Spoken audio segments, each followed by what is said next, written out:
it's a journey to be a parent and to learn all those things along the way.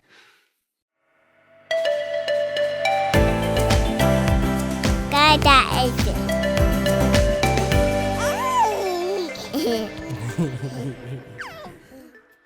Welcome to Girl Dad Nation. I started this podcast as a dad to daughters, and I just love my daughters so much and was just inspired by the amazing community of other girl dads. So today I have a very special guest, Preston Geer. That's Geer. And he's an actor based out of LA. He and his wife are both actors, making it work as both new parents and in the Hollywood industry. So, very excited to have Preston on. Preston, welcome to the show. Thanks for having me. Wow, that was quite the introduction. I started feeling a little nervous when you said, like, we're actors in Hollywood. We have a kid. I started feeling like the walls were closing, and I was like, what are we doing? Like, what have I done to myself? But No, that's it's all it's super. accurate. It's great. I was trying to go through like just your resume. Sorry if I messed some things up. Feel free to fill in as well. But very impressive what you and your wife are both doing. Got connected with you over social media, which is awesome. Follow you on Instagram, and it's cool to see you also have a podcast. So you've kind of got two podcasts. Your wife has her own podcast, Mommy Would, talking about being an actress and raising kids. And then together you have the podcast, What's Your Movie, which is a great couple podcast where you and your wife talk about movies, try to guess what movie the other person is talking about. Um, Correct me if I'm wrong on some of those points, but I listened to one of the episodes. You had a great episode recently talking about Wicked, the new theatrical movie that came out. And that was just a great time. Cool. Well, hey, thanks for listening, first of all. Yeah, we've been doing What's Your Movie since COVID, since the lockdown. Um, it's so funny because my wife does have those two podcasts. What's Your Movie is just like a fun, unstructured podcast. I mean, there's some structure to it. Like the first half is whoever hasn't seen the movie is trying to guess the plot to it. And then we go Mhm. watch the movie, and then we come back and we discuss how right or how wrong our guesses were. And then we rate the movie, we give some trivia about the movie. So it's a fun film podcast. Then Mommywood, which is my wife started after she had our daughter. Mommywood, she gets some huge guests on Mommywood, and it's wild. She just Yeah. reaches out to them on like Instagram, and we're at the point now where she's had enough guests where other guests are recommending friends in the industry. But I mean, I'm gonna plug her podcast. Yeah, please do. She's had like Deborah Kaplan on there. She's had I mean, like one of the first episodes she had Marla Sokolov, which big time actress. If you're a fan of Friends, she Mhm. played Joey Tribbiani's younger sister who got pregnant. Anyway, but she's had some crazy guests, so definitely go over and check out Mommywood. And my wife's become friends with so many of these people too over the years. We have a kind of like we live in Toluca Lake in LA, and there's a whole community of like moms in this area that like we've connected with, and parents do become your new community of friends. Oh, yeah. um because it's just so strange to like try to relate to people who don't have kids at some point, because you're so deep in it, it becomes such an obsessive part of your life, because it's like every moment is like being a dad or being a Yeah. mom. And so like it just kind of makes sense to like make friends with other parents. In fact, my my best friend, his dad, Victor, he said, Billy, when you get married, say goodbye to half your friends, and then when you have kids, say goodbye to the other half. And I was like, yeah, that's pretty accurate. Yeah. You can all those friends are out there going to going to the bar till 2 in the morning, just like living their high life. Like that is not me. Like I'm happy to be done. 8:30, daughter's hopefully down, she's sleeping. I can just like watch TV for a minute, take a breath, ideally go to sleep at a reasonable time before midnight, and then rinse and repeat, start it all over again. So Yeah, your schedule completely changes when you're a parent. Like Totally. everything is like in relationship to like the kids' schedule and things. And it's important to still have your own things, but I Yeah. can't imagine like how many times like we've been invited to things that's like, wait, it starts at 8 o'clock? Yeah. Like Yeah. Yeah. that's what I'm Like, like hoping to be like wrapping it up and like yeah. gotta get the kids in bed Yeah. Well, and and you've got things. 4 kids. You got 4 kids, Oh right? yeah. So Yeah, it's and then like, exponentially it gets more and more complex. Yeah. well, that's the thing. It's like you're not only having to going somewhere past like 8 o'clock, you're getting a babysitter or you're calling in a Yeah, favor, you're getting family to come by and watch your kid. And that's the thing, like your schedule, that's what I tell people a lot. Like the biggest, probably the biggest change is your schedule, it's no longer your own. Everything has mhm, to be coordinated. Like me and my wife have a Google Calendar, like everything is on there. Everything is on that calendar. Because someone's got to be with our daughter. And if there's events to go to, there's a kid's birthday party, there's an event at her school, we gotta have everything scheduled and figured out because you yeah, still have to work. Me and my wife both still work. And so like everything's coordinated around this calendar, right? So it's like again, your schedule's no longer your own. Some things you start to like weigh the inconvenience of certain social things. Like you for said, like sure. going to a friend's birthday party, like on, after 8 p.m., like la di da. That's not really gonna work for us. One of us might go, but you're not gonna get the package deal. You're not gonna get both of us. Yeah, Because then we're having to hire a babysitter. Like going out to go see a movie. Again, with What's Your Movie, what we tend to do is, I don't know if this happens in Colorado where you are, but out here in the West Coast, we have like I feel like AMC Theaters is the number one theater in LA, and they have a monthly yeah, subscription. They're probably in Colorado too. I don't yeah, know yeah. enough We've about got that here. Yeah, it. Yeah, yeah. then The you A probably list. have the A list exactly. So Yeah. that's what we use.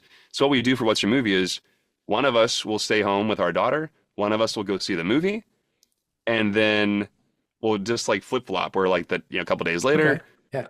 one of that other person will stay home with our daughter, and then that person will get to go see the movie. So we just kind of like have to Nice. switch off. Which I never used to go see movies by myself. Now I do it all the time. It's kind of nice.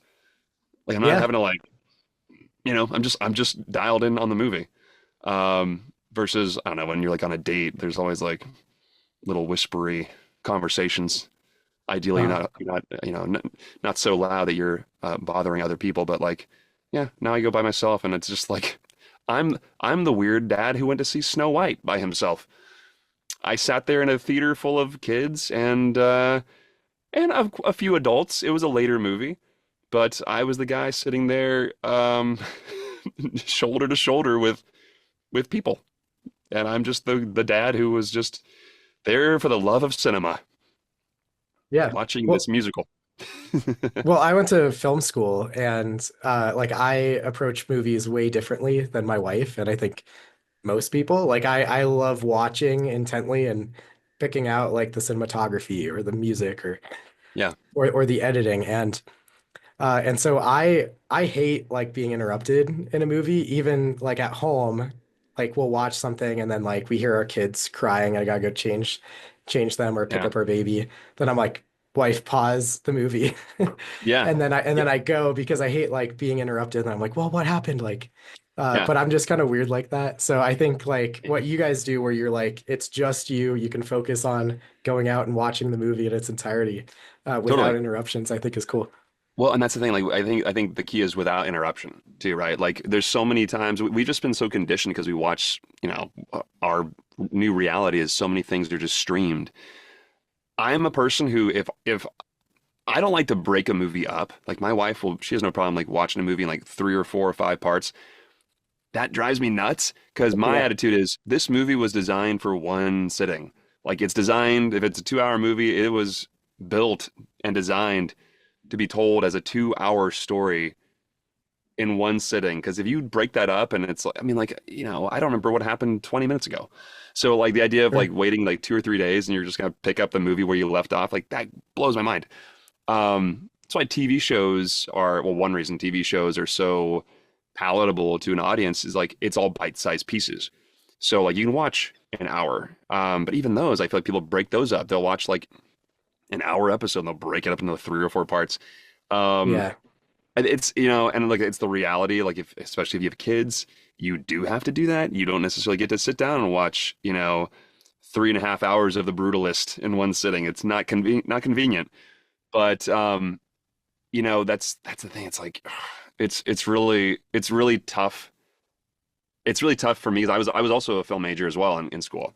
And so like I prefer I'm a fan of cinema. I'm a fan of the cinematography. I'm a fan of the editing, the score, the acting choices, the directing. I'm like, I want to like just be totally dialed in and totally immersed.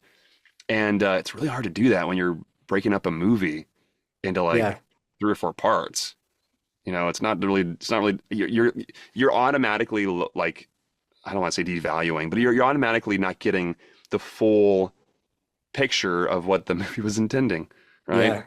But again, it's the reality. We have kids, we have to coordinate our schedule and things come up. Like you're watching a movie, like you're not gonna let your kid continue crying for an hour and a half so you can finish your movie. You got to pause the movie. Yeah. So, but Yeah, even for now, sure. like, I feel like even now people like it kind of drives me nuts when people are like on their phone, Oh like yeah, during like a, at the movies, especially if you're at a movie theater and oh, people are just like on a that that phone hap- or that happened at yeah. Snow White. I was like, the woman in front of me, she was on Instagram and she was scrolling through Instagram, like responding to people's stories and sending messages, and I'm like, do you know you're in a public setting? Like, what are you Yeah. doing? I It's mean, just like, especially when you're spending like $18 on a ticket. yeah, yeah. It's exactly right. What a waste of money.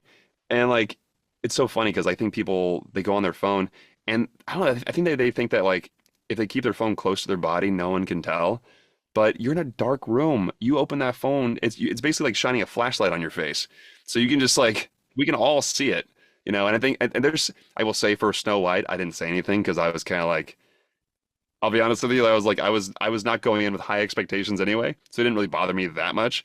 But I remember when I saw the Batman with Robert Pattinson, these kids were like, the teenagers, of course, they were like chatting and goofing off and making all this noise initially.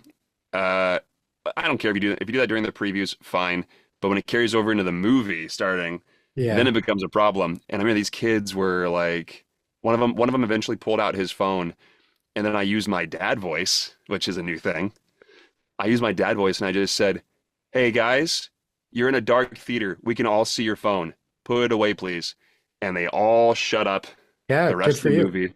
I felt like I had a superpower. I was like, yeah, I use my dad Yeah. voice, which makes my daughter cry if I have to get stern with her. Um, and it's like you're not yelling, but just a firm tone really Yeah. can make someone uncomfortable. But it's Yeah. necessary. Well, I think in any situation, like as parents, like we want to be good examples for our kids. And like if we're out at like we mentioned parties or something like that, like we've got friends over or something, I've got my phone out. Or even like if we're Yeah, over at the grandparents' house and I'm just like on the couch on my phone. yeah, Like it's just not a good example for them.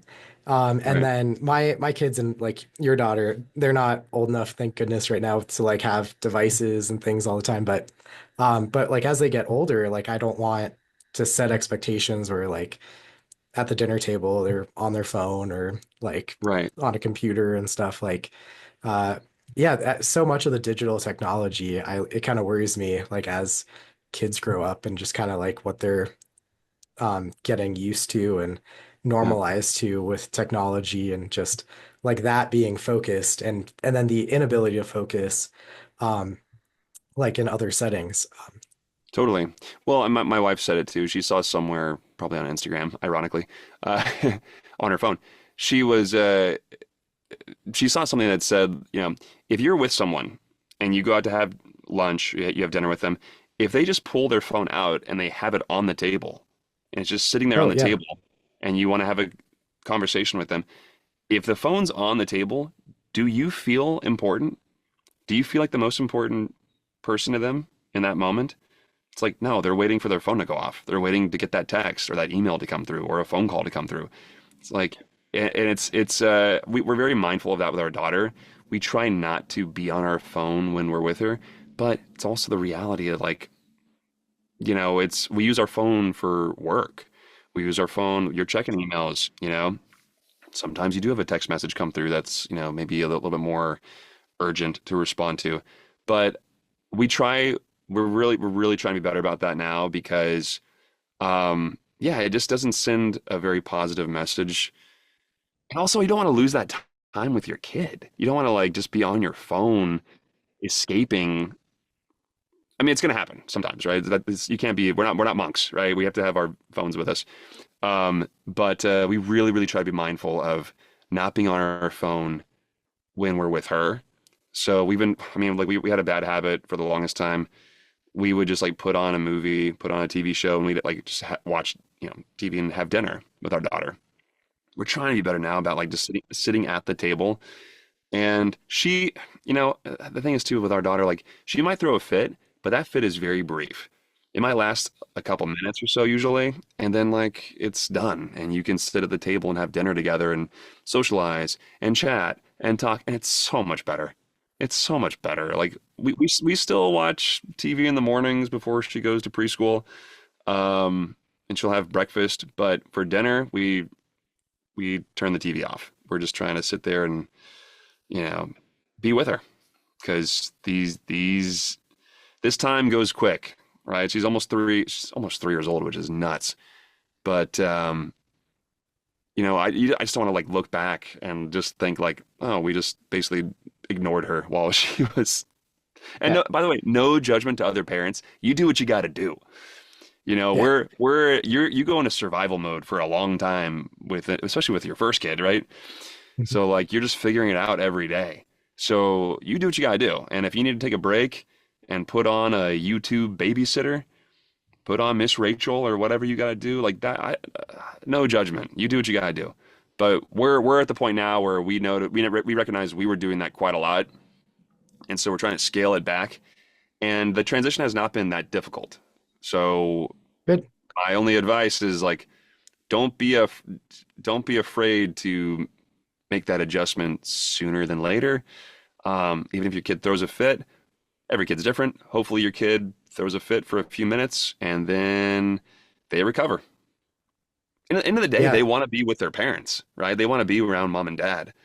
So turn the TV off if you can, you know?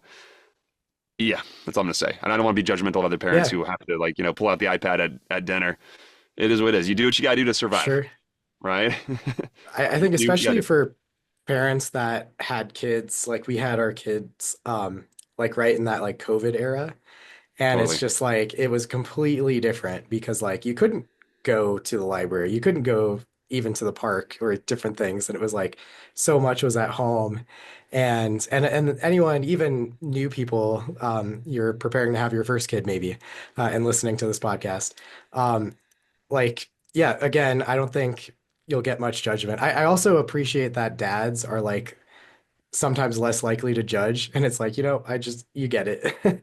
Yeah, But it's yeah, it's easy to compare to other people, and you see all these like Montessori techniques and all these people on Instagram with certain parenting right, styles, and it's easy to always compare, and feel like you're being judged or not good enough.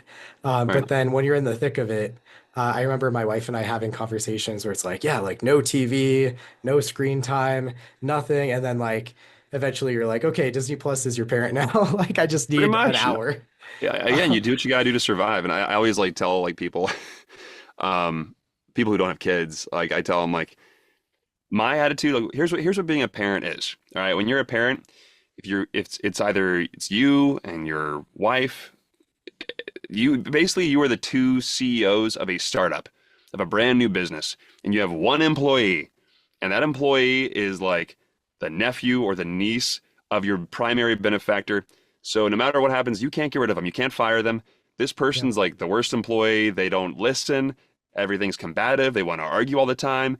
You end up just like trying to appease them. You're still the boss, but you have to like kind of like tiptoe a little bit to get them to do their job and to follow your orders. And then you think to yourself like maybe you have a second kid. You think I'm going to hire another employee. This one will get the job done. And then who knows, they're probably just as bad. You also can't fire them. So it's just like you're Yeah. just constantly trying to like keep your business afloat. You're constantly trying to like take these chances, run your business. You can't get rid of this one employee. They're not listening. But at the end of the day, like your business is not going anywhere. You got to just figure it out. You got to Yeah. survive. You So constantly are like updating the policies. It's like when you get those yes, like notifications that terms and conditions change, and you're just like, all right, scroll, scroll, scroll, accept. Like, okay, now we're doing this now, I don't read the guess. And document. like, Just exactly, uh, exactly. No, it's totally true. once you have more than one, they'll remind you though of those like terms and conditions. You're like, what? You said yeah, no, like no sweets before dinner. You're right, like, right, yeah, right, but right. like, that was an Well, agreement we made in the car on the way home. well, and that's the thing too. We've had friends like regarding like all those like the rules you set for yourself before you have kids. Um, I mean, people who are like, I'm not gonna like have, sweets for my kids. I'm not gonna like do any screen time, like whatever, like the rules that you set beforehand. Um, that's easy to make when you're getting a full night's sleep, Oh, right? sure. Before the kid comes. But once you have a kid, again, you kind of go into survival mode. You kind of go into like social hibernation mode for a while. You don't see a lot of people. You're kind of just like you're just trying to figure it out day by day. And doing that 24 hours a day, like your only break, I feel like initially when you have a kid, your only break is when you go to sleep at night. But then even then, if you don't have a baby who sleeps through the night, that's a whole thing too. Yeah. But no, you just kind of again, you just kind of you go into this survival mode. And so then all these rules you set for yourself before you were stressed, I mean, you kind of have to you have to give yourself some grace. You're going to break some of those Yeah, rules absolutely. sometimes because of for your own mental sanity. People who say like I'm never going to yell, raise my voice. Man, it's really hard to keep your patience in check 24 hours a day. Your kids are going to challenge you. Um, you might have more tension with your wife or your husband. Like you're going to have a lot more. Everything's amplified, right? So the emotions are heightened, the stress of the situation's heightened. You're really kind of in this like um, elevated state for a good portion of the time. And so again, like give yourself some grace. Like if you're going to break some rules, you said you're only going to do like an hour of screen time. Maybe today turn into 2 hours, whatever. Who cares? Like you're not going to do it every single day. You got to just like do what you got to do to reset, rest, and get some R&R and come back stronger. You're going to make mistakes, right? You're going to fail a lot, which like there's no real serious book and guideline of how to do this. Like it's never existed. Like all these books of like how to parent, like no, every kid's different. Every situation's different. You're constantly having to adapt. So like just again, long-winded way of saying, give yourself some grace. If you break some rules, that's fine. It's going to happen. Everyone does it. Yeah. Yeah, I So agree.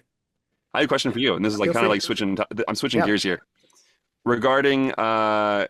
Do you have four girls? Yes. Yeah. Dang. It's Okay. good for the brand. Yeah. Yes, I would say you're on brand. Like, how many did you have before when this podcast started? So Did you when have I two started, girls? I just had two girls, Okay. and we weren't. I don't even think we were expecting our third at that point. We had just Okay. had our second daughter. Gotcha. Well, they got the memo. Like, Yeah. listen, this is the podcast. I don't care if the third kid, like, you just were whispering to your wife's belly, like, hey, Yeah. gotta be a girl, because if you aren't a girl, I gotta make some changes. Yeah. Um, Or expand. I don't know. Like, right. I'm curious, like, regarding, yeah, right, exactly. Um, I'm curious on the topic of like screen time. Do How can I even word this? Were you excited about the prospect of showing your kids cartoons and movies that you grew up watching? And did that change drastically having girls? Does that make sense? So it's like instead yeah, of no, watching that's Batman the animated series or whatever, you're watching like I don't know, Pocahontas or no, you that's a know, great question. So yes, I loved like Saturday morning cartoons. They looked a lot different. We were watching like yeah, Recess and Doug and right, Arthur and things. And so what excited me now is like a lot of those shows that I grew up with, we're introducing them to our daughters, which has just been like such a cool thing. But a lot of the stuff, like I would say like was more gender neutral, I guess. Like Right. One of the big shows that my kids absolutely love is Zaboomafoo, and it's with the Okay. Kratt brothers. So there's more of a modern version of that that's animated called Wild Kratts, and it's Gotcha. Chris and Martin Kratt. They're these brothers that they're big into animals, and so they'll feature like different animals and cool traits about these animals. And there's kind of like an animated version that's I think current now. And there's a little bit more of like a story, and I think there's like a spy element to it or something, and there's like good guys and bad guys. But Right, the right, original was just like this show about this like crazy lemur that is like a puppet, but then they have these animals in this like animal junction set, and they just like go out and have different kinds of animals um, like reptiles and monkeys and elephants and all these different kinds of things. But I interesting. remember that as a kid, and I absolutely loved it. And then now my kids are huge fans. And then Scooby-Doo was another one that like I Oh remember yeah. as a kid. And there's been Oh yeah. so many different variations of the Scooby-Doo series, but we went back to like kind of the original ones. Unfortunately, like a little bit spooky for like young kids. Right. So some of the episodes, like I was like, huh, yeah, I do kind of remember that being a little bit creepy. Sure, Um, sure, sure. Well, then some shows we grew up thinking that they were terrifying. Like, Are You Afraid of the yeah. Dark? Watching Oh that. yeah. I So mean, some scary of when I was those a kid. older shows are still scary. Like, I'm Yeah. like, I can't believe this was like what we used to watch because I'm like, even now they're like kind of cringe and and Oh, kind of creepy. I was trying to describe one show I loved. Again, I do think you have a good point that like a lot of the shows we watch were gender neutral. Like again, Doug, Rugrats. Yeah. Like there's a lot of the shows that were like both. There's a lot of crossover for everybody, which is great. But then there's Yeah. some shows that were very heavily marketed towards boys.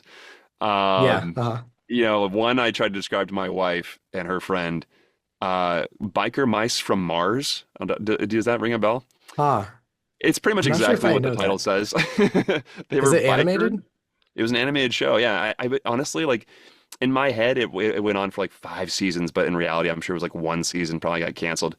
But basically it was like mice from Mars who were like super jacked and muscular, and they would like ride these choppers. And like one dude clearly was like he was a gray mouse. He had been like in a war. He lost his arm. He had a mechanical cybernetic arm, cybernetic eye. He looked like Kano from Mortal Kombat, Uh-huh. like metallic red eye. He looked more like a rat. But it was just like I was trying to describe that show. Oh my God, I won't run through the whole playlist, but like Street Sharks was another one. These Oh, I guys, think these I remember Street Sharks. Yeah. Yeah, I feel like Teenage Mutant Ninja Turtles was also like heavily marketed towards like a boy audience. No Mhm. reason that girls couldn't like it too, but those are I grew up on a lot of those shows. It was just really me and my brother growing up, so we Yeah. watched a lot of that stuff, a lot of superhero stuff. Again, Batman the animated series. Oh, that was my go-to. Yeah. Um, and like X-Men, the old X-Men cartoon as well. But Huh. a lot of shows that my wife was not into. But I mean, I feel like even the Disney movies too. Like even those, like my wife has watched Little Mermaid. Oh God, I don't even know. I don't think she knows how many times. It's probably 50, 60 times. Our daughter's Yeah. getting into it now. But like I grew up, like my go-to was either Robin Hood or Sword in the Stone. I didn't know that Sword Oh in the yeah. Stone was a boy movie. I thought it was a Disney movie. Everyone's gonna like this. But yeah, I guess it was more specific towards certain genders growing up. Um, and then again, like but like Little Mermaid, I think I saw once in theaters, and I was like, cool, got it, moved on. And but then Yeah. like Sword in the Stone or Robin Hood, I would watch. I feel like being a kid, I would watch. There was a time where I'd watch it daily. And yeah, anyway, but I'm just curious. It's just like yeah, I think about that, like the media we were consuming, we were kids, just how that's gonna. I also wonder how dated it's gonna be to go back and rewatch that stuff. Like, does it hold up? That's always a fear I have too. Like, does this still hold up? Like, Are You Afraid of the Dark? not super scary.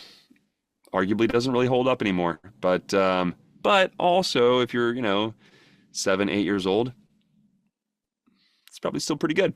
Probably still pretty scary. Ren and Stimpy was another one we grew up watching.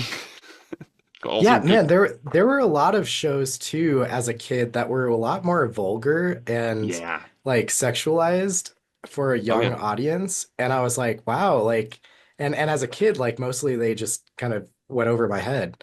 Totally. But then watching them back as an adult, I'm like, wow, like I would never let my kids watch some of this stuff. Like, Oh, my um, my mom and my mom would like I think she told us we couldn't watch Ren and Stimpy, but then of course like we just did.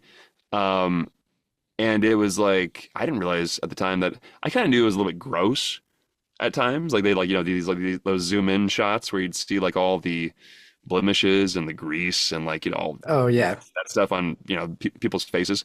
But yeah, I didn't realize all those innuendos when I was a kid.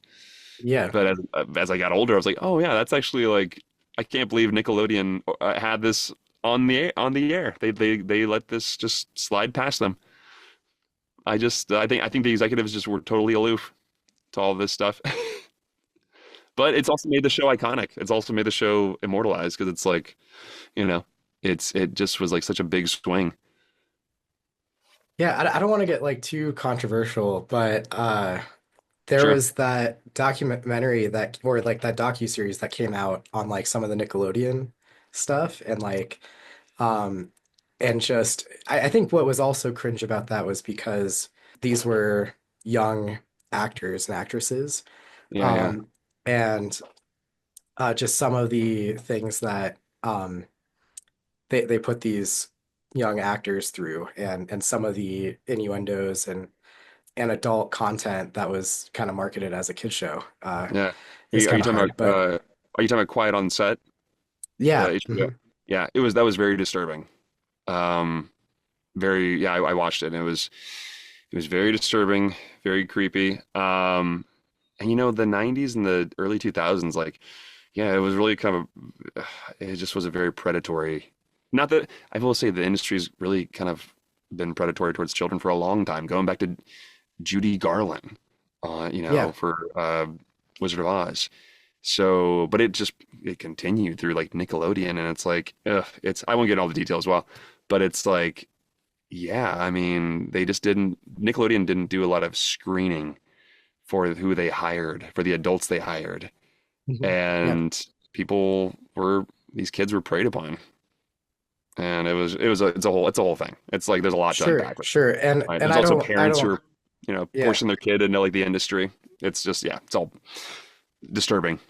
Yeah, and I will say, I don't want to victim blame or and like even in those situations, like as a parent, you look at that and you're like, how could these other parents let their kids be in these situations? yeah, it's And I tough. think Well, you have people that just are they were good at grooming and good at convincing this lie or this like idea of what Hollywood is and the promises of fame and stardom and money and things yeah. like it's I sympathize with the people who like have been victims themselves because like it's easy to kind of get caught up in that. Well, totally. Well, and for a long time, it was not really talked about too, right? In a way, Yeah. it's so much better now because it's so out in the open. It's so talked about. Like we do kind of walk into those scenarios with a bit more paranoia, Yeah. and I think that's kind of a good thing, really. That like it's so talked about, Yeah. like it's kind of in the back of your mind, because it was one of those things where it's like it was always people either one, the victims didn't talk about it, or two, the studios swept all that stuff under the rug and just like, Yeah. like squashed all the, also we didn't have social media.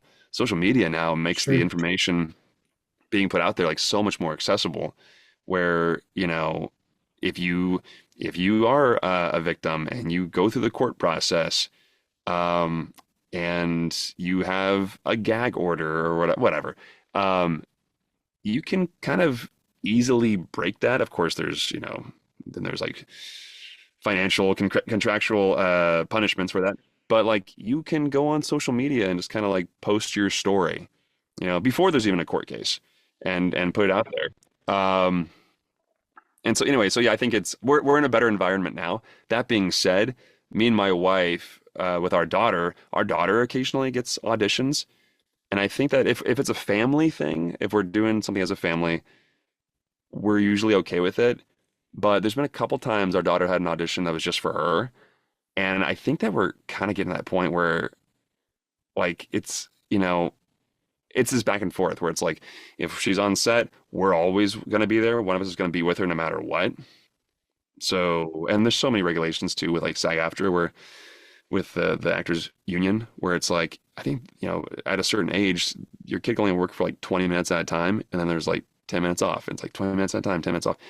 And it's like so they're not working a ton and then it gets put into a Coogan account, which means like the kids can't touch you can't even touch the money. Parents can't touch the money until the kid turns 18 and the money goes to your kid.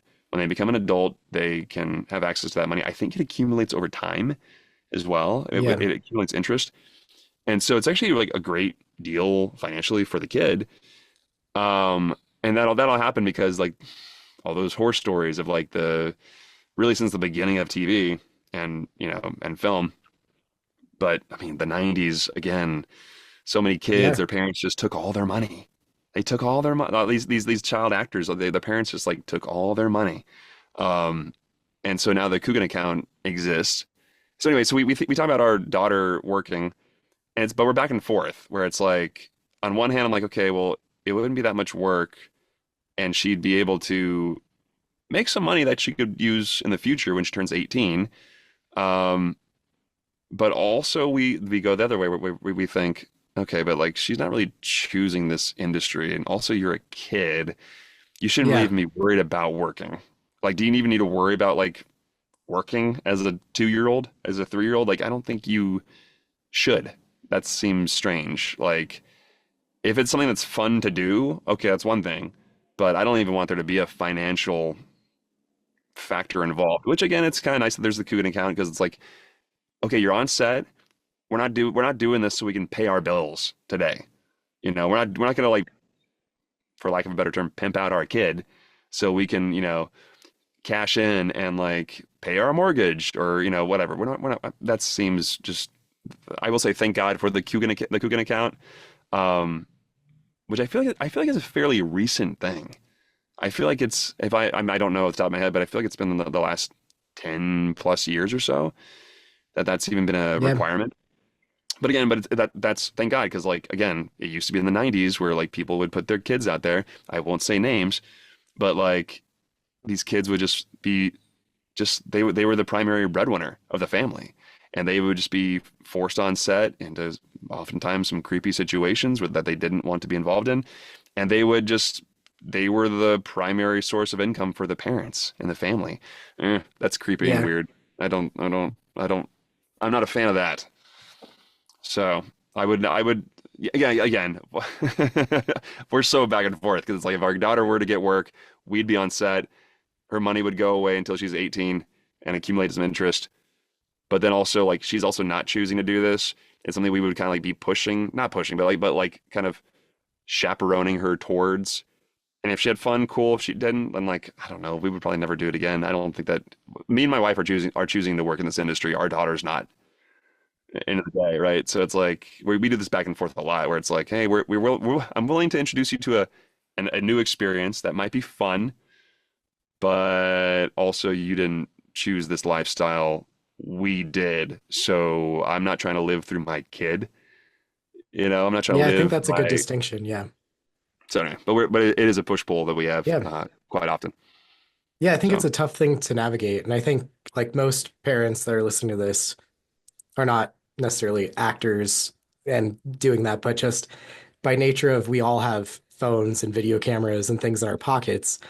right, So much of that, even now in the age of social media, is a question and distinction of like, what do we post? And it's something that my wife and I wrestle with.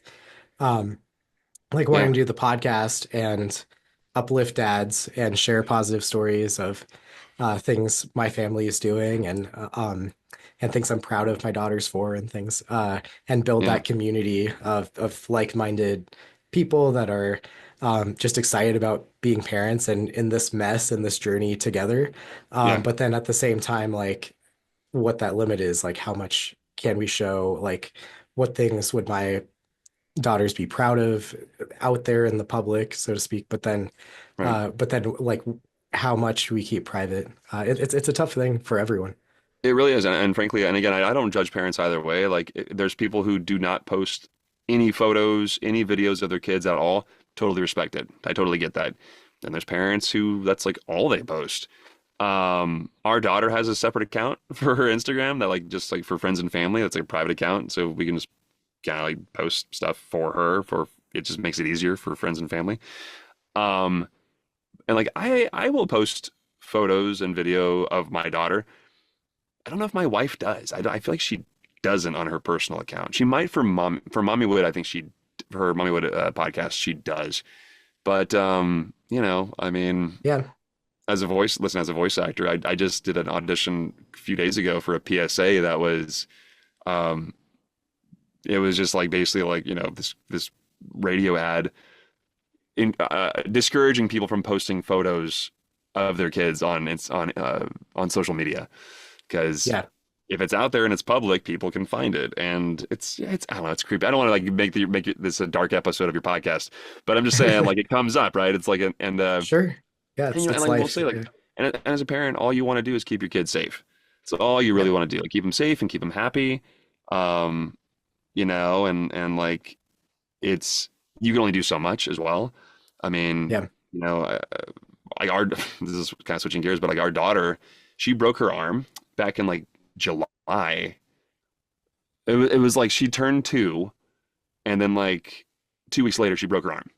And me and my wife were both there. We were both in the room.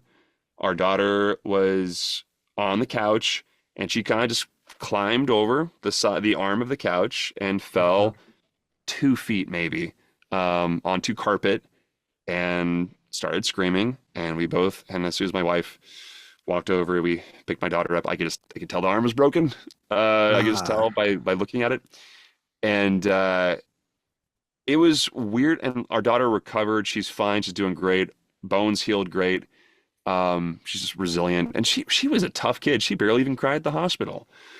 Me and my wife were wow. the ones crying. I'm We both, just replaying like all of the times my daughters are playing like WWE off the couch and yeah, like slamming each other on and off the I'm couch. telling you, it's wild. Like, Like we had just walked. I mean, our daughter's a maniac. She r runs and falls and bonks into things all the time.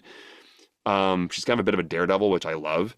She's really got no fear. And frankly, breaking her arm didn't stop her at all. She's still as well, lively and as wild and as adventurous. But it was, I think, in a weird, like, silver lining, it was kind of a positive thing for my wife and I because we were so not quite helicopter parents, but we were very, very cautious about a lot of stuff and just were yeah, always like doing everything we could to like provide guardrails so our daughter didn't get hurt. I mean, we were like outside the same day. We had just come back home after our daughter was on the street with her bike, riding up and down the sidewalk with her helmet, riding her bike, and we were like super paranoid about cars coming by or people coming out through driveways. And so we were like kind of like on guard. Got back home, thought, okay, we're safe, we're back home. We'll put on Disney Plus and we'll have some dinner. And then our daughter falls off the couch and breaks her arm, and we spend the night in the ER. But it's just like it was a bit of a wake up call in a positive way where one, our daughter recovered and she was fine. It was like this too shall pass. Yes, it's sure. terrible that she broke her arm, but she recovered, and again, it didn't really even stop her. Um, she's not a paranoid person. She's not super cautious and scared. I wish she was a little bit more cautious, just for my sake. But for my wife and I, it really kind of just it was a bit of a wake up call that you can only do so much.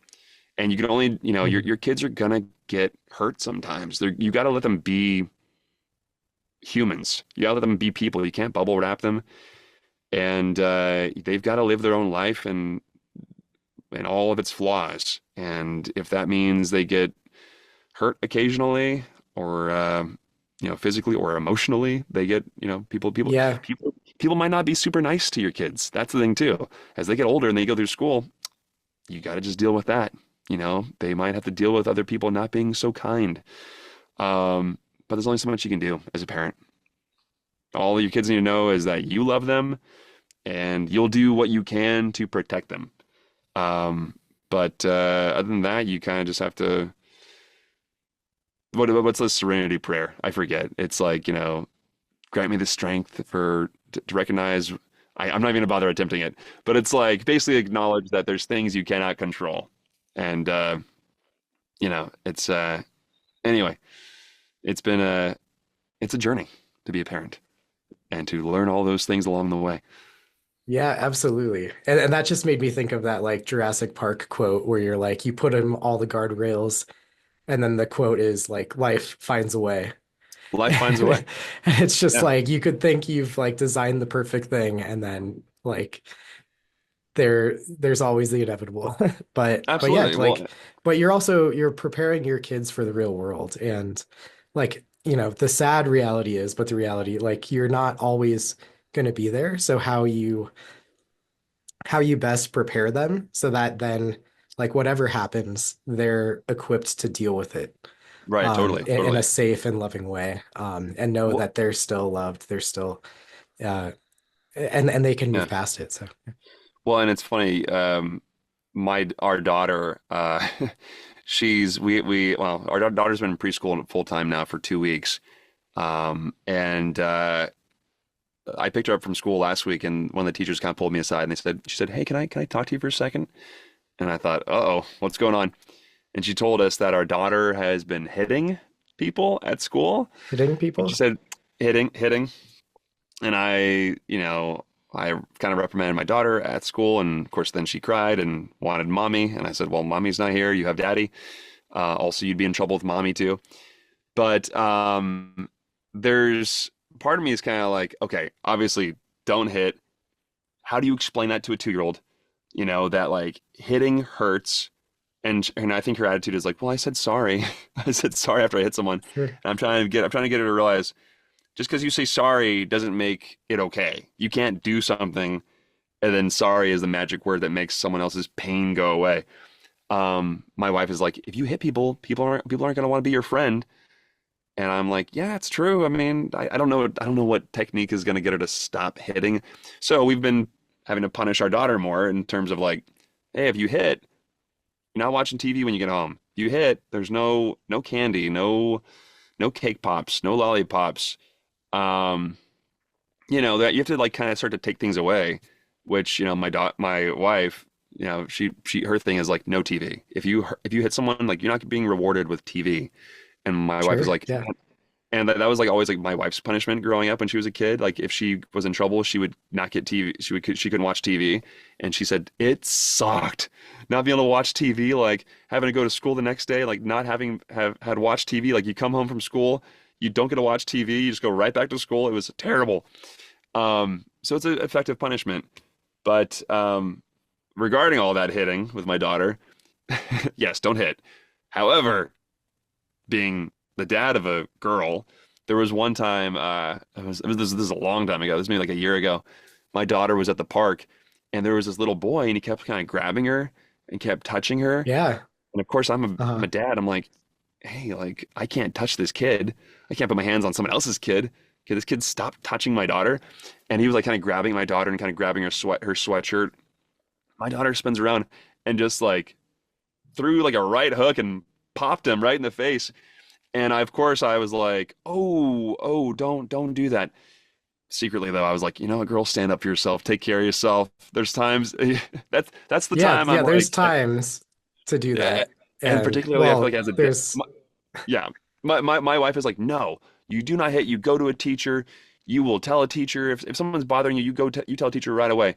And I'm like, okay, maybe do that like initially at school, but if it doesn't stop, you protect yourself. yeah.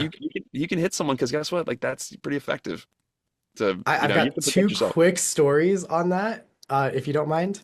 Yeah, no, please. One, there was a kid like that in my daughter's kindergarten class, and he was just like bothering her and she like told him stop.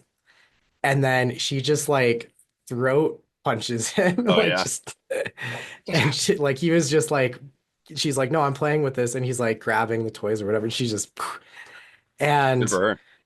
we were like, well, you like use your words, and she was like, you didn't listen to my words, Yeah. because I was like, okay, like, and we were like, now next time, like, talk to your teacher and stuff, but it is like you want them to have the confidence at least and the like self determination to say like this is something that I do not want.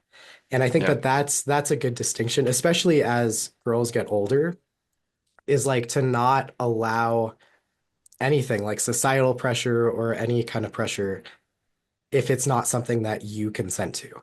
So I Yes, think even at a absolutely. young age, I think as fathers, like we don't like condone violence in that kind of way, but it is like if someone is in your space, you have the right to tell them no. Yeah. You have the right if you don't feel at a position like where an adult can come and intervene in that kind of way. It was like this kid at school, he never bothered her again after that. It's like Yeah. so in a way there was an effectiveness. And then this other point, once you have more kids, it also becomes more challenging.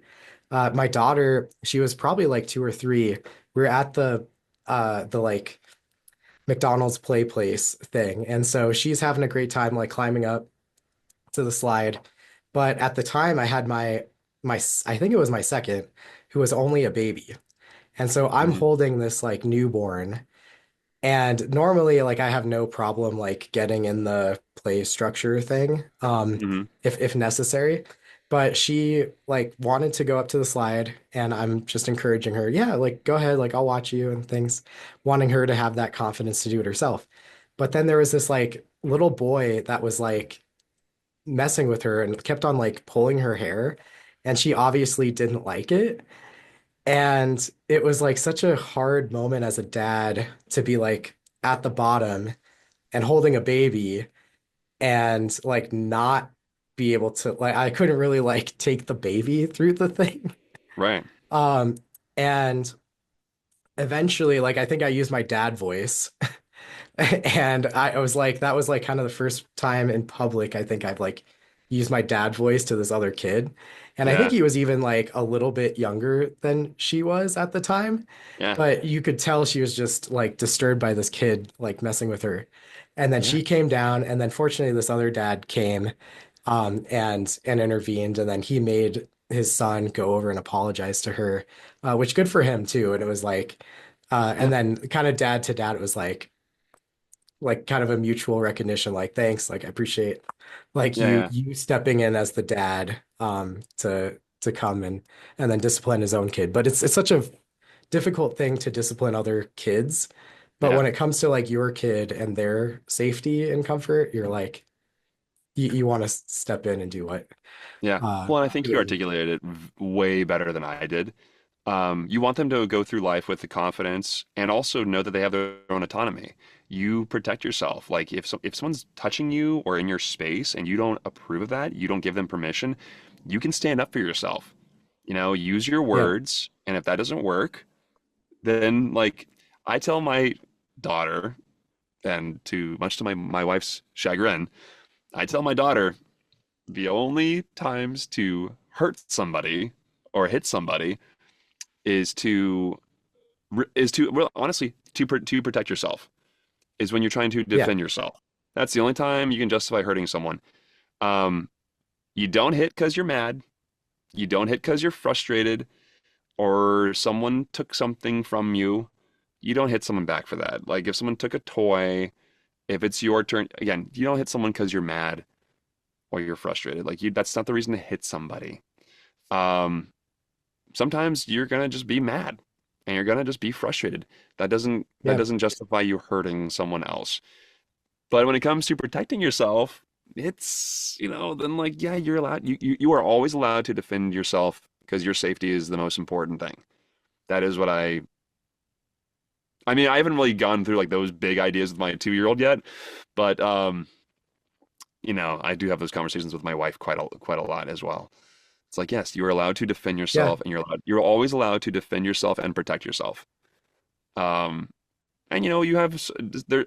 We'll go over all the tools you have available at your disposal as you get older, right? You can use your words. My wife's like, again, go to the teacher. That's like the only place you should go. I'm like, man, listen, my brother was bullied when he was in elementary school.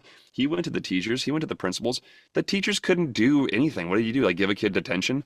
My brother kept getting picked on. Yeah. Eventually, my mom told him, and you may want to edit this out of the podcast, but my mom, she basically said, if a kid puts his hands on you, um, you have you have my permission to kick him in the groin or Yeah. fight back. And my mom said, and I will give credit to my mom for this. She said, if you fight back, if someone's putting their hands on you and they're hurting you, you can fight back. You might get in trouble with your teachers, but you will never get in trouble with me.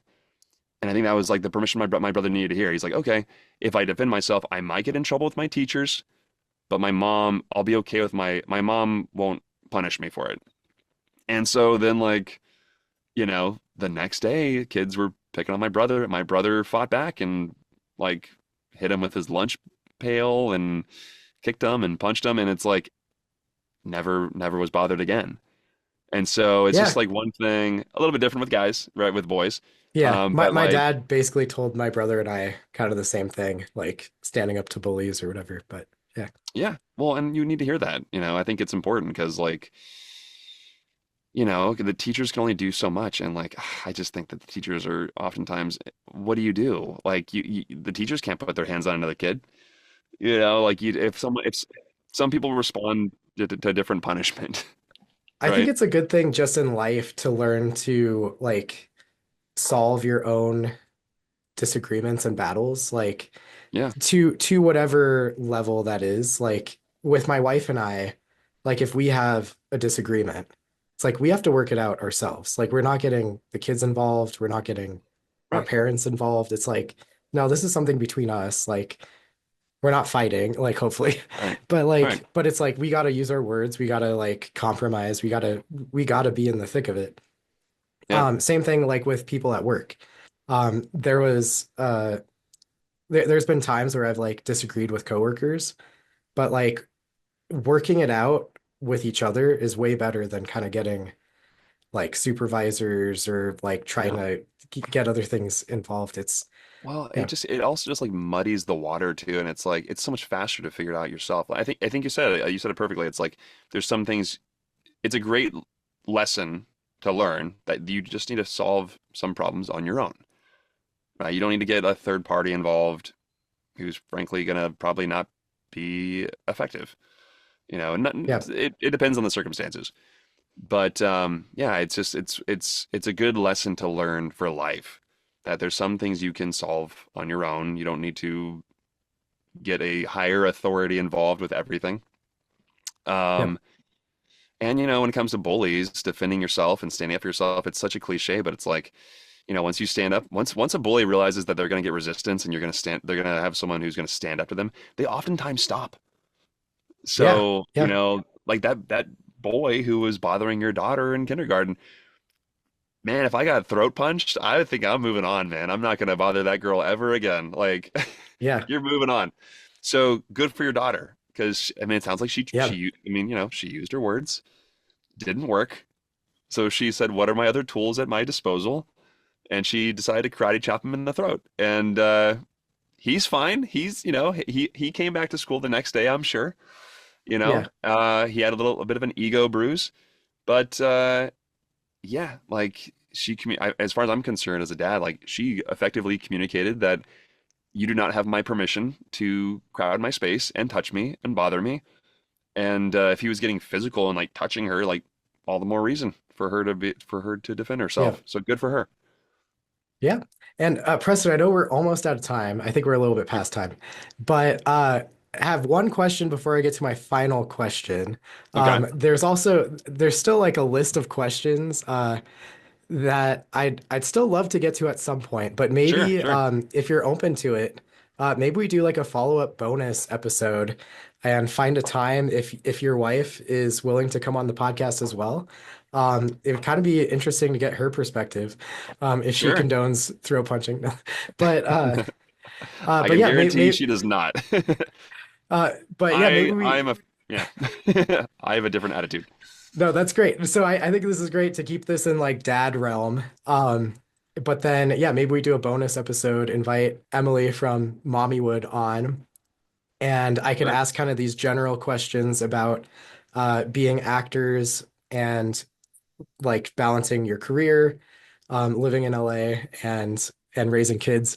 And maybe we kind of save that for a bonus episode if you're up for it. Yeah, I'm super down for that. I mean, if I mean her and I, with our daughter being in preschool, we have a lot more flexibility now. So yeah, I think Cool. that would be great. I'll talk to her about it Okay, and see. sweet. Yeah. But as a dad, before I get to my final question, wanted to just give you like a minute to brag on your daughter. Like I call this Okay. proud dad moment. She's almost 3, you said. So in the past, like, yeah, kind of through 3 years, you're still a new dad. Yeah, what's Yeah. that proud dad moment? Oh, I like one moment. Oh my gosh, that's really Yeah, hard. and it could either be like you as a dad or like something your daughter did, but like just Oh my experience in gosh. general. I don't know if I'll be honest, I don't know if I have one moment. I think that she's so social, she's so friendly. I mean, it's just like an overall general thing, but it's like I'm so proud that she is so, again, so friendly. She's sweet, she's kind. She also has no problem standing up for herself, you know? Awesome. There was, I don't know if I'm like proud of this moment, but there's one moment like over the holidays, we traveled for Christmas. We went to see my family in San Antonio and in Texas, and there was one moment where we're in this packed house. We're in like this crowded house. It's a Christmas party. It's on Christmas Eve. There's probably like 40 adults at this house. One other kid who's like maybe like 12 or 13, and then there's my 2-year-old daughter. And it's a packed, crazy house. My family's very loud and very vocal and very boisterous. People are drinking, people are laughing, people are cracking jokes. And then my daughter, instead of being afraid and intimidated by this busy house full of adults, loud, rowdy people, my daughter puts on like a Grinch. She put on like a Grinch ski cap, put on these big glasses, put on like I think she had like a necklace on or whatever, and she was out there and she was kind of like she had a microphone. I think she was like performing for the crowd and was just like in the middle of everybody, just like eating it up, just like hamming it up and being like this social butterfly. And she was That the is life so of the awesome. party. Yeah. Yeah, she was the life of the party. And she wasn't scared at all. She wasn't like shy or intimidated by these people. She walked out there with full confidence and had no problem socializing with this like room of, from my perspective, giants. You know, she's like two and a Sure. half feet tall, looking up at these people who are literally like 10 times her size, 10 times her weight. And just like she was just again, I do think I was actually Oh, quite I proud of that love because that. yeah, she wasn't scared of anybody. She just like, and I thought that was very telling of her personality. It's like she doesn't get shy around people. She's not socially uncomfortable to be around. Like she loves being around people. She loves to have our friends come over or family come visit or to go to travel and go see people. Like she loves being out and about, and she also loves being outdoors. She loves to go on. There's this place nearby, Descanso Gardens. It's an outdoor garden. My daughter loves going there. She loves going to the park. She loves to play. She loves to like get sunlight. And you know, she's not a homebody, which I am. I like to stay home and watch TV if I have a choice. Um, yeah, I think that's it. I think my daughter's That's great. social life is really. I'm really proud of that. Yeah, I love that confidence too. That's so Yeah, cool. yeah, we're doing something right. I think as Yeah, parents. I Hey, think you you're are not. totally. Yeah, you're not scared of the world. Good. Broke her arm. Didn't stop her. I'm also proud of the way she's handled that. Yeah, I think yeah, there you go. I did have a very Thanks. specific answer. Look at me. Oh Look yeah, at thanks for sharing. that. Of course. And then for my final question, and I ask all of my guests this, pretend I'm not here Okay. and just want to give you the opportunity to leave a special message directly for your daughter. Oh So wow. anything you want to share with her. Oh my gosh. Okay. May, this is your dad. I just want you to know that I love you so much. I'm so proud of the person you're becoming. You've just been such a light on my life and mommy's life. I'm so proud of you every day. You're just a magical little kid. And I look back on 2.5 years, I barely even recognize those old pictures and old videos of you. You grow up so fast, you're growing so fast. And I just, I'm excited to see everything you do in your future moving forward. I'll always be around. I just am so excited that you're part of our lives and that you're here. And we're gonna have so much fun together moving forward. There you go. Preston, that was wonderful. Something. Thank you. Thank you. Yeah. Oh, Cool, that's man. such a sweet clip. Yeah. Thank you. Well, thank you so much for being on the show. And thank you to all of you out there in listener land for following along with Girl Dad Nation. You can reach me on Instagram, Facebook, and X at Girl Dad Nation. And then also on my website, girldadnation.org. So, and then you can send me an email directly to girldadnationpodcast@gmail.com. But yeah, love hearing from people that listen to the podcast. And if you've loved this show, if you've been a listener, please rate and review it. It helps me out a ton. I love getting those reviews. So until next time, go be a dad. Kata after you die.